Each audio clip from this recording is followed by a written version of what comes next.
नमस्कार साथियों। आज जितने भी लोग सड़कों पे उतरे हुए हैं, चाहे वो पोल्यूशन की प्रोटेस्ट कर रहे हैं, चाहे वो अरावली पहाड़ियों की प्रोटेस्ट कर रहे हैं, चाहे वो प्रोटेस्ट कर रहे हैं कि किसी ने रेप करा था और वो बाहर आ गया, ये सब लोग कहीं ना कहीं वही हैं जिनके बड़ों ने या उनके पेरेंट्स ने समझाया होगा कि बीजेपी को सपोर्ट मत करो। कई लोग तो मुझे पर्सनली मिलके कहते हैं कि हम सोचते थे बीजेपी को सपोर्ट करना चाहिए, लेकिन नहीं भाई, ये तो गलत निकले।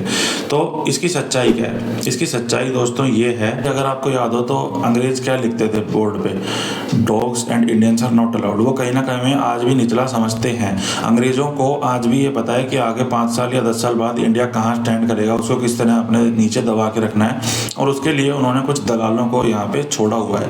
पहले डायरेक्ट रूल करते थे, अब ऐसे कर रहे हैं। बताता हूँ, जो कोएड स्कूल था वो कौन लाया था? अंग्रेज लेके आए थे। हमारे यहाँ तो गुरुकुल हुआ करते थे। आज एक बच्चे को जितना भी बिगड़ना है ना, 8वीं 9वीं के बाद वो बिगड़ चुका होता है। कुछ लोगों को ये बात बड़ी आपत्तिजनक लगेगी, लेकिन यही रियलिटी है। इसके अलावा मैं बताता हूँ, 2 चीज़ें चाहिए होती हैं किसी भी को सबसे ऊपर टॉप पे रहने के लिए, एक पैसा, एक पावर, अपना होल्ड। देखो बताता हूँ कैसे बिजनेस कैसे चलता है। ब्रेड एंड बटर है, ब्रेड एंड बटर हेल्थ के लिए ठीक थोड़ी होता है, लेकिन बेचना है इसलिए मार्केट में उतार दिया, ठीक है ना, कि मॉर्निंग में ब्रेड एंड बटर खाना है हमें। हर जगह देखते हैं मैदा और मक्खन दोनों ही जानलेवा। दूध पी लो, वो भी सुबह के लिए ठीक नहीं होता, खाली पेट पी लोगे तो एसिडिटी हो जाएगी। इसके अलावा कपड़े, आज आप बाहर निकल के देखो 80% कपड़े मार्केट में लेडीज़ के मिलेंगे, ठीक है ना। लेडीज़ के दिमाग में, वुमेन्स के दिमाग में ये चीज़ डाली गई कि आप घर में कैद हो। आपने लक्ष्मण रेखा देखी है? लक्ष्मण ने रेखा जो खींची थी वो उसको प्रोटेक्ट करने के लिए खींची थी, ना कि इसलिए खींची थी कि आपको कैद कर रहे हैं। वो यही समझाया गया था। आज हमें कैसे भड़काया जाता है राम, लेकिन ये चीज़ें हमारे मार्गदर्शन के लिए बनी थी।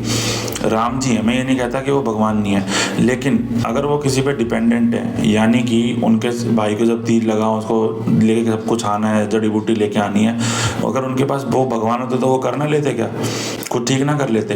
तो ये जितनी भी चीज़ें हैं ना, मीट मांस आ गया, मीट क्या इंडियन नहीं खाते? आपको सब्जी बताता हूँ, जब हम सब्जी काटते हैं ना, सब्जी में भी कचर कचर की आवाज़ आती है, सब्जी भी सड़ती है, सब्जी भी लिविंग में आती है ना, लेकिन सब्जी को लेकर नहीं कहा जाता, मीट को लेकर कहा जाता है, और मीट से मुस्लिम को जोड़ दिया जाता है, ठीक है ना। तो ये हिंदू मुस्लिम करना, ये कुछ ऐसे एजेंडे हैं जिनसे हमको दबाया जा के रखा जा रहा है, और इस तरह की चीज़ें जो हमारे देश को ख़राब कर रही हैं। अब वुमेन्स को ऐसा लगने लगा कि भाई हम घरों में कैद हैं, हमें बाहर निकालो, और बाहर निकलते क्या हुआ वो सब हम देख ही सकते हैं। कोई भी चीज़ हो उसका पहले हमें यूज टू किया जाता है। इंटरनेट का हमें यूज टू किया गया। जो भी चीज़ मार्केट में लॉन्च करनी है, बेचनी है, उसका पहले आपको या तो फ्री में बेची जाएगी, या उसकी मार्केटिंग की जाएगी, या वो देखा जाएगा कि इंडियन लोगों को क्या चाहिए, और उसके अकॉर्डिंगली वो चीज़ लाई जाती है। पता कैसे चलता है? पता चलता है लैपटॉप के थ्रू, गूगल के थ्रू, कि इंडिया में अब किस चीज़ की नीड है।